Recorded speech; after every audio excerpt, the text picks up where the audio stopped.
ನಾಗೇಂದ್ರ ವಿರುದ್ಧ ಆರೋಪದ ಬಗ್ಗೆ ಪರಂ ಸ್ಟೇಟ್ಮೆಂಟ್. ನೀವು ಎಷ್ಟು ಓದಿದ್ರೂ ಇದು ವಾಷಿಂಗ್ ಮಷಿನ್ ಅಲ್ಲ. ಸದನದಲ್ಲಿ ಆಡಳಿತ ವಿರುದ್ಧ ಮುಗಿಬಿದ್ದ ಬಿಜೆಪಿ.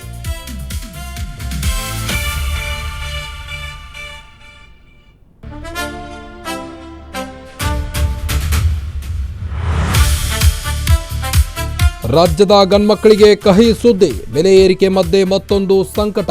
ಬಸ್ ಟಿಕೆಟ್ ದರ ಏರಿಕೆಗೆ ಸರ್ಕಾರ ಚಿಂತನೆ.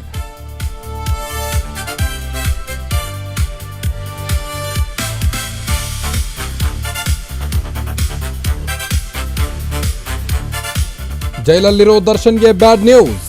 ನಾಳೆ ಪ್ರದೋಷ್ ಮಾಫಿ ಸಾಕ್ಷಿ ಪರಿಗಣನೆ ಆದೇಶ. ಅರ್ಜಿ ಸ್ವೀಕಾರಗೊಂಡ್ರೆ ಮತ್ತಷ್ಟು ಸಂಕಷ್ಟ.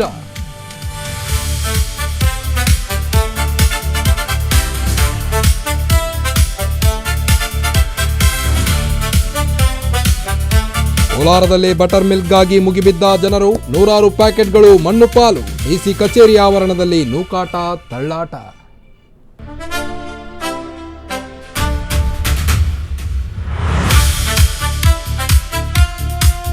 ವಿರೋಧದ ಮಧ್ಯೆಯೂ ಕಂಬಳ ಕ್ರೀಡೆಗೆ ಸಿದ್ಧತೆ. ಧೂಳೆಬ್ಬಿಸಲು ಸಜ್ಜಾದ 130 ಜೋಡಿ ಕೋಣಗಳು. ವಿವಿಧ ಸಮಿತಿಗಳ ಸಭೆ ನಡೆಸಿ ರೂಪುರೇಷೆ.